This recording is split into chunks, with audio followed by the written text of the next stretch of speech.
Hello students, आप सभी को मेरा नमस्कार। आज का जो हमारा टॉपिक होने वाला है वो है माई मदर एट 66, मेरी माँ 66 वर्ष की। उसका आज हम जो करवाने जा रहे हैं वो है स्टेंजा क्वेश्चन एंड आंसर। आपको मैंने पहले भी बताया था हमारा पोइट्री का 2 सेक्शन होगा। वो होगा हमारा टोटल 10 मार्क्स का, 4 नंबर का हमारा स्टेंजा आएगा और 6 नंबर के हमारे क्वेश्चन एंड आंसर्स आएंगे। तो दोस्तों, ये क्लास 12th के जो स्टूडेंट्स हैं उनके लिए लाइफ चेंजिंग वीडियो होने वाला है। तो वीडियो की स्किप ना करें, ध्यान से देखें, क्योंकि यह एक कंप्लीट क्लास आपको मिलने वाली है। आपको दूसरी तरफ देखने की ज़रूरत ही महसूस नहीं होगी यदि आपने इस चैनल को देखते रहे। आप इस चैनल को लगातार देखते रहे तो आपको दूसरे जो कंटेंट्स है वो देखने की ज़रूरत ही नहीं पड़ेगी। ये मेरा आपसे प्रॉमिस है दोस्तों। अब देखिए, माई मदर एट 66 का जो मैंने ट्रांसलेशन है वो मैंने आपको पहले ही करवा दिया है। एक्सप्लेनेशन जो इसकी व्याख्या है आप प्ले लिस्ट में जाके 12th क्लास की जो प्ले लिस्ट बनी हुई है उसमें जाके आप देख लीजिए। दूसरी जो वीडियो बन रही है वो है हमारा क्वेश्चन एंड आंसर। अब देखो कितनी अच्छी बात होगी। आपको कितने क्वेश्चन दिखाई दे रहे हैं स्टूडेंट्स? यहाँ पर हैं 1 से लेके 8 क्वेश्चन। 8 क्वेश्चन का आप इमेजिन नहीं करोगे, 8 क्वेश्चन का हमारे पास एक ही आंसर होने वाला है। मतलब क्वेश्चन की संख्या कितनी है? 8 क्वेश्चन है और आंसर कितना है हमारा 1। तो इसमें काफ़ी मेहनत लगती है, काफ़ी इसको जोड़ तोड़ करके कि ये क्वेश्चन आ जाए, ये आ जाए, या फिर ये आ जाए, या फिर ये आ जाए, हमारा आंसर एक ही रहने वाला है। तो दोस्तों, कितना कुछ करने के बाद में ये आपके लिए ये वीडियो लेकर आया हूँ मैं। वीडियो आने में थोड़ा लेट हो गया, तो ठीक है, पढ़ते हैं। अब स्टार्ट करते हैं हमारा। उससे पहले बीच में थोड़ा सा रोक के बता देता हूँ, बहुत सारे स्टूडेंट ये नहीं समझ पाएंगे स्टेंजा क्या होता है। देखो, क्वेश्चन आंसर आएंगे वो तो हम आसानी से कर लेंगे, वो तो मैंने लिख ही दिया। स्टेंजा क्या होता है थोड़ा सा मैं 1 मिनट में आपको बता देना चाहता हूँ। स्टेंजा जो होगा 4 लाइन या 5 लाइन या 6 लाइन का आपका एक पोइट्री का ग्रुप मिलेगा, समूह मिलेगा। 5-6 लाइन का एक समूह मिलेगा। कोई सी भी पोइट्री में से उठ के आ जाएगा ये 5 या 6 लाइनें का समूह। उस समूह को देकर, उस ग्रुप को देकर नीचे 3 या 4 क्वेश्चन आएंगे। उन क्वेश्चंस का आंसर किस में ढूंढना है? आपको जो दिए गए जो स्टेंजा है 3 या 4 या 5 या 6 लाइन का, उसमें एक तरीके से ये पैसेज, ये पोइट्री वाला पैसेज आप ये समझ लीजिए, क्योंकि वो गद्यांश आता है, ये पद्यांश आता है। तो समझने वाले की कोशिश कीजिए। ये हमारा पोइट्री वाला पैसेज है। पैसेज आएगा मतलब 4-5 लाइनें आएंगी, उसके क्वेश्चन नीचे आएंगे। उन क्वेश्चन का आंसर हमें किस में ढूंढना है? स्टेंजा में। हमारे बहुत सी बार ऐसा होता है दोस्तों कि हम क्वेश्चन का आंसर उसमें से ढूंढने की कोशिश करते हैं, मगर वो हमें नहीं मिल पाता, क्योंकि बहुत सी बार हमसे भाव भी पूछ लिया जाता है। तो अगर हमने ये क्वेश्चन को याद कर लिए सभी को, तो स्टेंजा का भी क्वेश्चन कोई सा भी आए तो भी हमें ये लिखना है, और क्वेश्चन आंसर में कोई सा भी क्वेश्चन आए तो भी हमें यही करना है। तो ठीक है, चलते हैं हम हमारे नेक्स्ट क्वेश्चन पे। ठीक है, ध्यान से समझने की कोशिश करना और बोर मत होना, क्योंकि जो ये पढ़ाई है वो मनोरंजन तो है नहीं है। थोड़ा बहुत दिमाग तो इस पर डालना ही पड़ेगा, आपको मेहनत तो करनी ही पड़ेगी। तो पढ़ते हैं पहला question. What is the kind of pain and ache that the poet feels?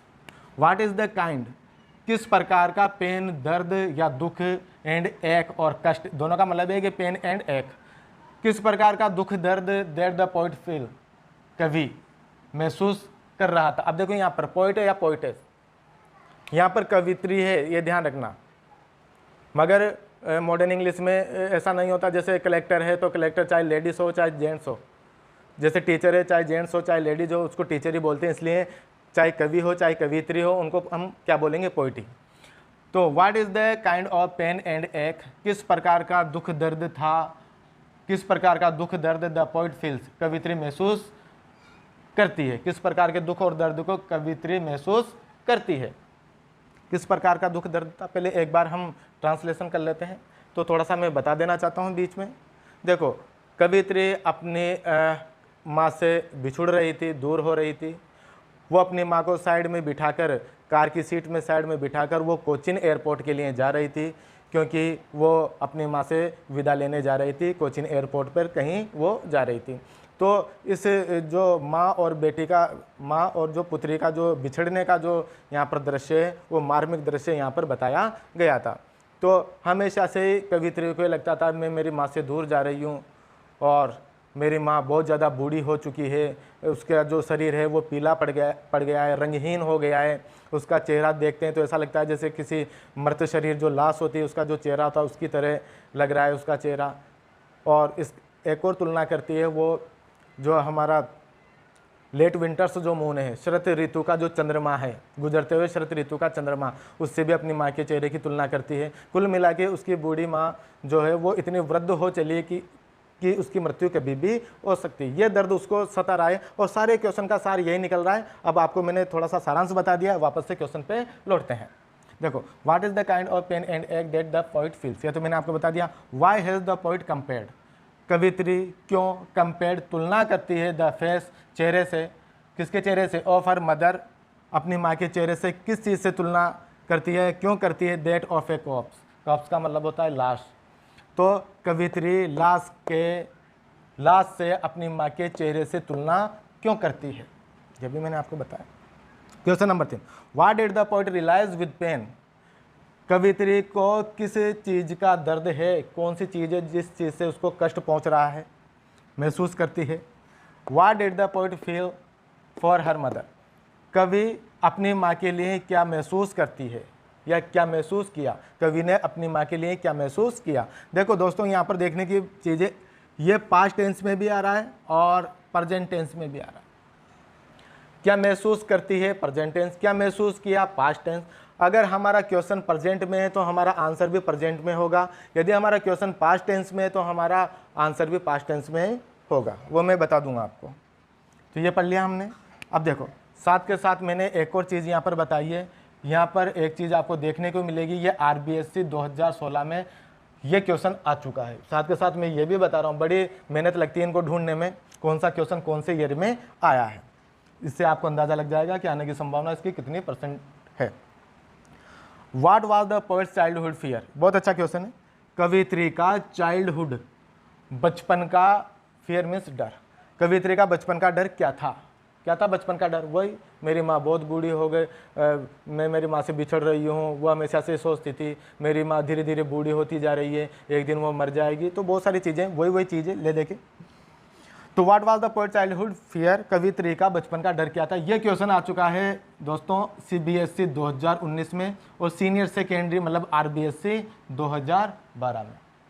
देखिए, what did the poet realise looking at her mother in the car, what did the poet realise, कवि ने क्या महसूस किया, कवित्री ने क्या महसूस किया, लुकिंग देखते हुए, एट हर मदर अपनी माँ की ओर, इन द कार कार में जा रही थी, अपनी माँ की ओर देखते हुए कवित्री ने क्या महसूस किया। आगे चलते हैं, क्या महसूस किया, वही चीज। What is the poets familiar एक, बहुत अच्छा क्वेश्चन है ये भी। What is the poets familiar एक, कवित्री का, फेमिलियर का मतलब होता है जाना पहचाना, जाना पहचाना, कवित्री का जाना पहचाना एक दर्द क्या था, जाना पहचाना जो कष्ट था, जो उसका जो दर्द था, जाना पहचाना वो क्या था।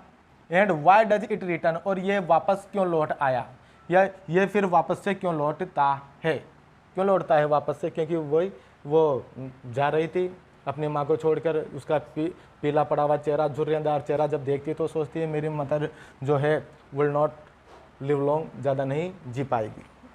चलते हैं आगे। What was the childhood fear, बचपन का डर क्या था, वही जाना पहचाना डर क्या था। What was the childhood fear, देखो ये जो क्वेश्चन है ना, ये CBSE 2012 में भी आ गया था। 7th क्वेश्चन, 8वां क्वेश्चन पढ़ते हैं। What was the childhood fear, बचपन का डर क्या था, which trouble the poetess in the end of the poem, जिसमें ट्रबल परेशान होती है कवित्री, कविता के आखिर में कवित्री परेशान होती है। बचपन का डर क्या था, तो कवित्री का बचपन का डर हो, चाहे वो यहाँ पर देखिए फेमिलियर एक, चाहे जाना पहचाना दर्द हो, चाहे वो अपनी माँ की तुलना एक लाश के चेहरे से करे, कभी क्या दर्द महसूस करती है जब वो कार में बैठी हुई अपनी माँ को, जब बगल में बैठी हुई माँ को देखती है। तो सारे क्वेश्चन का निचोड़ एक ही है, वो जो मैं यहाँ पर बता रहा हूँ। तो देखिए स्टूडेंट्स, मैंने कितने क्वेश्चन बनाए, 8 क्वेश्चन, 8 क्वेश्चन का एक ही आंसर है, तो हमें इतनी तकलीफ तो होनी नहीं चाहिए, नहीं तो 8 क्वेश्चन के 8 आंसर आपको अलग अलग याद करने पड़ते। तो मैं मेहनत कर रहा हूँ तो आपको भी मेहनत करनी ही होगी, और चैनल को बराबर देखते रहना। पढ़ते हैं आंसर। व्हेन पोइट सा, जब कवित्री सा देखती है, सी सा सीन, सेकंड फॉर्म में। अब देखो मैंने जो ये आंसर है कौन से टेंस में लिखा है, पास्ट टेंस में। कौन से में, पास्ट टेंस में। देखिए इस क्वेश्चन का आंसर, इसका आंसर, ये पास्ट टेंस में, ये पास्ट टेंस में और ये पास्ट टेंस में। 1 2 3 4 5 क्वेश्चन पास्ट टेंस में और 3 क्वेश्चन प्रेजेंट टेंस में। तो मैंने आपको बताया पास्ट टेंस में क्वेश्चन आए तो आंसर भी पास्ट टेंस में, और प्रेजेंट टेंस में क्वेश्चन आए तो आंसर भी हमारा कौन से टेंस में होना चाहिए, प्रेजेंट टेंस में। देखिए व्हेन पोएट सा, जब कवित्री ने देखा हर मदर अपनी माँ को डोजिंग, डोजिंग का मतलब होता है ऊँगना, ऊँगते हुए, ऑफ स्लीप जिसे कहते हैं। कभी जब देखती है अपनी माँ को क्या करते हुए, अपने आप से क्वेश्चन पूछते। मैंने आपको ट्रिक बताई थी क्वेश्चन का आंसर याद करने का, आगे बढ़ते जाओ, अपने आप से क्वेश्चन करते जाओ, आपका रास्ता निकलता जाएगा। देखना, व्हेन पोएट सा, कवि ने देखा, अब अपने आप से क्वेश्चन करो, कवित्री ने किसको देखा, भाई किसको देखेगी, साइड में कौन बैठा हुआ था, हर मदर, अपनी माँ को देखा। क्या करते हुए देखा, डोजिंग, ऊँगते हुए देखा, एंड ओपन माउथ हेड, और खुले हुए मुंह को देखा। क्योंकि जो बूढ़े व्यक्ति होते हैं, जो बहुत ज़्यादा वृद्ध हो जाते हैं, वो ऊँगना, इधर से नज़रें उनकी कमज़ोर होना, मुंह खोल कर सोना, खर्राटे बनना, ये उनकी एक्टिविटी हो जाती है। तो कवित्री ने देखा अपनी माँ को ऊँगते हुए एंड ओपन माउथ हेड, और खुले हुए मुंह से, बिसाइड हर, अपने बगल में, क्योंकि कार में कहाँ जा रही थी, बगल में बैठ के तो जा रही थी कोचीन एयरपोर्ट के लिए। ठीक है, सी फेल्ट, तो देखा तो अपनी माँ को ऊँगते हुए और खुले हुए मुंह से देखा, खुले हुए मुंह को देखा अपने बगल में। सी फेल्ट, तो उसने महसूस किया, क्या महसूस किया, चाइल्डहुड फियर, अपने बचपन का डर, बचपन का डर महसूस किया। बिकॉज, क्योंकि हर मदर्स फेस, क्योंकि उसकी माँ का चेहरा, वाज पेल, पीला पड़ गया था। पेल, पेल मीन्स होता है पीला पड़ना, क्योंकि उसकी माँ का चेहरा पीला पड़ गया था। एंड फेडेड, और फेड हो गया था। कितना फेड, कलर फेड हो जाना, हम शर्ट लेके आते हैं या पेंट लेके आते हैं, जब धोते हैं तो बहुत सी बार शिकायत आ जाती है फेड हो गया कलर। तो फेड का मतलब होता है रंगहीन हो जाना, रंगहीन हो जाना, रंगीन नहीं, रंगहीन, ध्यान रखना। तो वापस से फिर बताता हूँ, सी फेल्ट, उसने महसूस किया, कवित्री ने, मतलब चाइल्डहुड फियर, अपने बचपन का डर।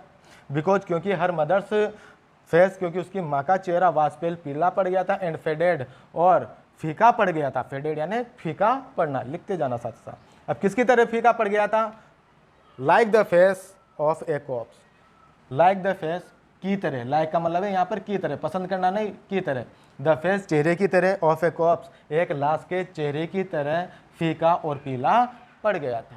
ये अपने जो उसकी जो माते उसके चेहरे की तुलना हो चुकी है, क्वेश्चन में भी आया था, तो हमने क्लियर कर लिया।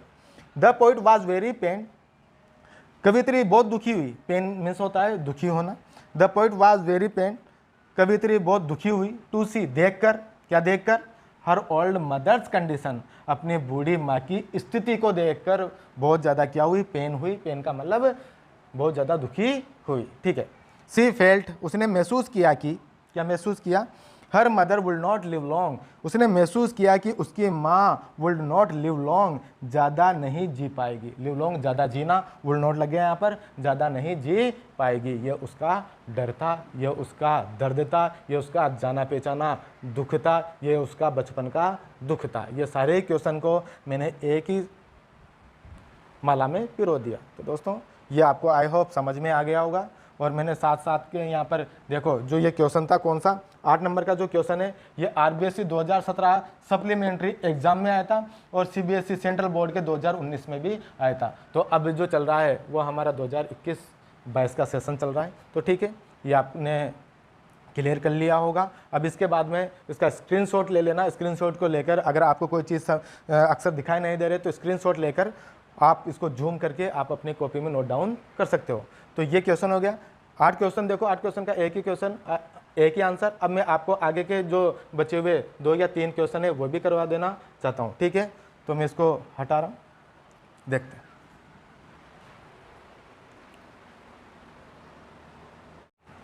तो ठीक है दोस्तों, मैंने 8 क्वेश्चन का एक आंसर बताया था। उसके बाद में 2 ये क्वेश्चन है, 2 क्वेश्चन का एक आंसर है, एक ही क्वेश्चन है और एक ये क्वेश्चन है। तो ठीक है, इसके बाद क्वेश्चन जाएगा या नहीं, चाहे स्टेंजा में से क्वेश्चन आ जाए, चाहे आपके 6 नंबर के क्वेश्चन वैसे ही आ जाएं, आपका बाहर नहीं जाने वाला। ये आप लिख कर ही ले लेना, लिख लेना आप कि सर ने कहा था कि ये बाहर नहीं जाएगा। चैनल देखना ही छोड़ देना, बिल्कुल देखना दोस्तों, विश्वास करके देखिए और ध्यान से देखिए। मैं अगला क्वेश्चन आपको करवाने जा रहा हूँ। Why has the mother been compare to the late winter's moon. Why has the mother been compared, माता की क्यों तुलना की गई थी, कंपेयर, कंपेयर्ड, कंपेयर्ड, तुलना करना, माता की क्यों तुलना की गई थी, किससे, तो द लेट विंटर्स मून, गुजरते हुए शरत ऋतु के चंद्रमा से। मतलब शरत ऋतु का चंद्रमा वो होता है जो अपने गुजरता हुआ, जो शरत ऋतु का जो चंद्रमा होता है ना, उसके थोड़ा सा मैं बता देता हूँ क्या उसकी स्थिति होती है। वो बादलों के पीछे हल्का हल्का सा छिपा हुआ रहता है, धुंधला पड़ जाता है, हल्का सा पीलापन आता है और डूबने की कगार पर होता है, मतलब छिपने की कगार पर वो होता है। इसलिए माता की तुलना लेट विंटर मून से क्यों की गई है, क्यों की गई है। नेक्स्ट क्वेश्चन, वाई डिड, देखो प्रेजेंट में आ गया क्यों की गई है, इसमें आ गया क्यों की गई थी, प्रेजेंट का उत्तर, प्रेजेंट में क्वेश्चन आंसर तो वही रहेगा, सिर्फ हेल्पिंग वर्ब और मेन वर्ब में थोड़ा सा चेंजमेंट आएगा।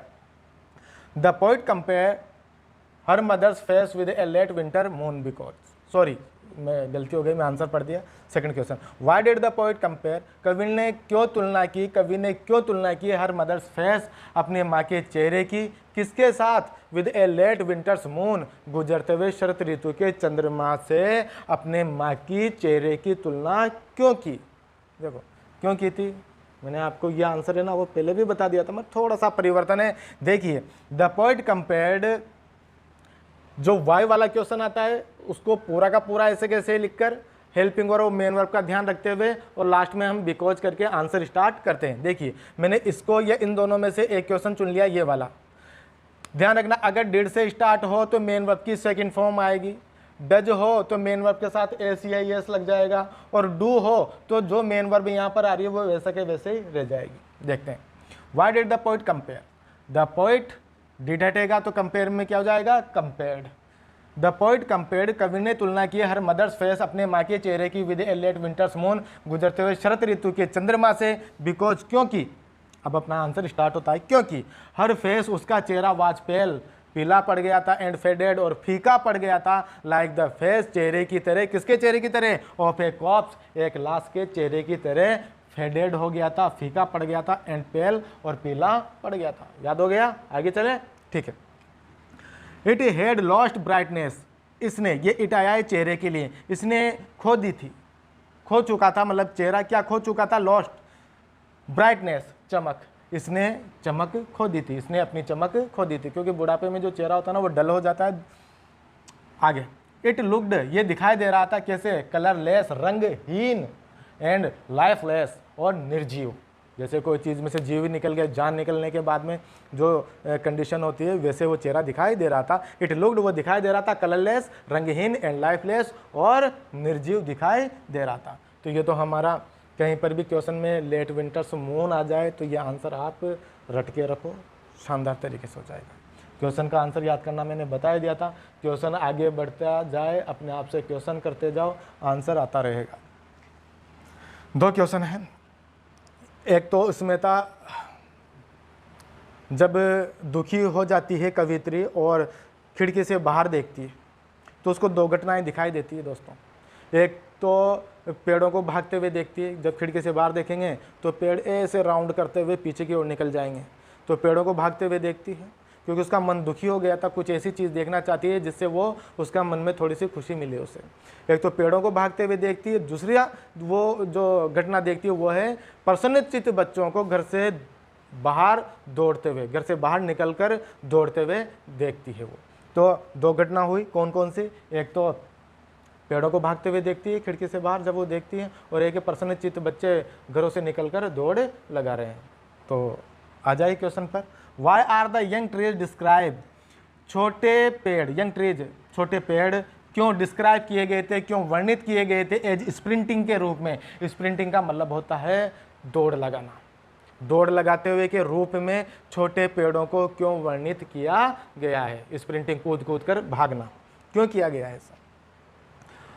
तो इसका क्वेश्चन है, आंसर है the poet is very pain, कवि बहुत, कवित्री जो है, कवि बोल दे कवित्री, इंग्लिश में पोइट ही बोल रहा हूँ मैं। The poet is very pain, कवि बहुत दुखी थी, दुखी है, क्योंकि यहाँ पर आर आ रहा है तो अगर यहाँ पर डिड आता या कुछ और आता तो यहाँ पर मैं वाज करता, ध्यान रखना।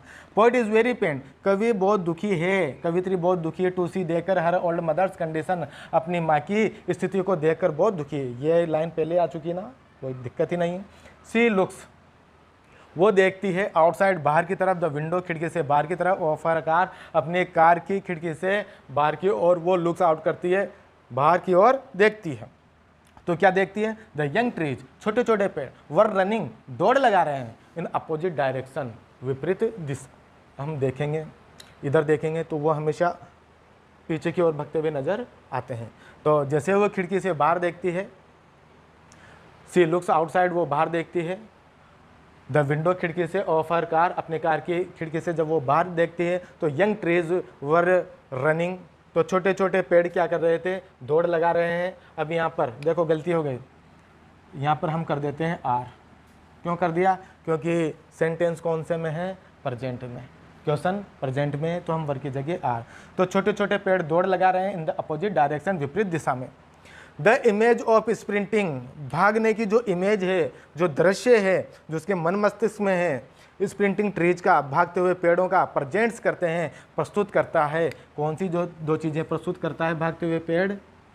कंपैरिजन, तुलना, एंड कॉन्ट्रास्ट और विरोधाभास। क्योंकि एक तो उसकी माँ दुखी, एक तो दुखी इमेज है और एक प्रसन्नता की इमेज है, खुशियाँ देने वाली इमेज है। तो वो इमेज कौन सी हो गई? तुलनात्मक, और विरोधाभास इमेज है इन द पोइम, कविता में। तो the image of sprinting trees, तेजी से भागते हुए पेड़ों का जो इमेज है वो प्रस्तुत करती है कंपैरिजन एंड कॉन्ट्रास्ट, तुलना और विरोधाभास इन द पोइम, कविता में। इसी तरीके से आ जाइए, why has the poet brought in, brought in का मतलब होता है शामिल करना, ध्यान रखना क्योंकि ये फ्रेज है, दिक्कत आ जाती है। Why has the poet brought in, कवि ने क्यों शामिल किया? इमेज, दृश्य ऑफ मेरी चिल्ड्रन, प्रसन्नचित्त बच्चों का spilling out of their home. Spilling out का मतलब होता है भागना, तेजी से भागना, दौड़ लगाना। मेरी का मतलब होता है प्रसन्नचित्त ऑफ देयर होम, अपने घर से। तो कवि क्यों शामिल करता है दृश्य को? कौन से दृश्यों को? मेरी चिल्ड्रन की प्रसन्नचित्त बच्चे घरों से दौड़ लगा रहे हैं, घरों से दौड़ लगाते हुए बाहर निकल रहे हैं। इस इमेज को कवि क्यों शामिल करता है? तो इसमें कारण है, क्या कारण है? वो खुशी चाहता था, थोड़ी देर के लिए अपने माइंड को डाइवर्ट करना चाहती थी कवित्री। देखिए, the poet was very pain, कवि बहुत दुखी थी, to see her old mother's condition, अपनी माँ की स्थिति को देखकर वो बहुत दुखी थी। देखो यहाँ पर हैज है ना, यहाँ पर द पोइट इज आएगा क्योंकि यहाँ पर प्रेजेंट टेंस में, तो ये भी प्रेजेंट टेंस में चलेगा। The poet is very pain, कवित्री बहुत दुखी है, to see her old mother condition, अपनी माँ की स्थिति को देखकर। ये पहले भी आ चुका, कई बार आ गई ये line. When she looks out, जब वो बाहर की तरफ देखती है, द विंडो खिड़की से, ऑफर कार अपनी कार की खिड़की से बाहर की ओर देखती है। देखो ये क्वेश्चन का आधा आंसर और आधा आंसर भी इसमें आ गया, उसे वही आधा आंसर इसमें आ गया, तो याद करना तो बहुत आसान हो गया। तो जब बाहर देखते तो क्या होता है? सब मेरी चिल्ड्रन, उसमें क्या होता था? कुछ यंग ट्रीज आर रनिंग, दौड़ लगा रहे हैं। इसमें क्या हो गया? सब मेरी चिल्ड्रन, कुछ प्रसन्नचित्त बच्चे आर स्पिलिंग आउट, तेजी से बाहर निकल रहे हैं, किससे? ऑफ देयर होम्स, अपने घरों से।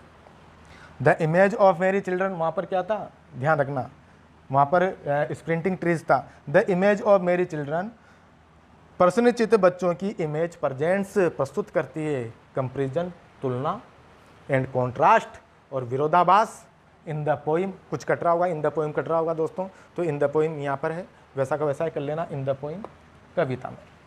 तो प्रसन्नचित्त बच्चे की जो इमेज है वो प्रस्तुत करती है कंपैरिजन, तुलना, एंड कॉन्ट्रास्ट और विरोधाभास इन द पोइम, कविता में।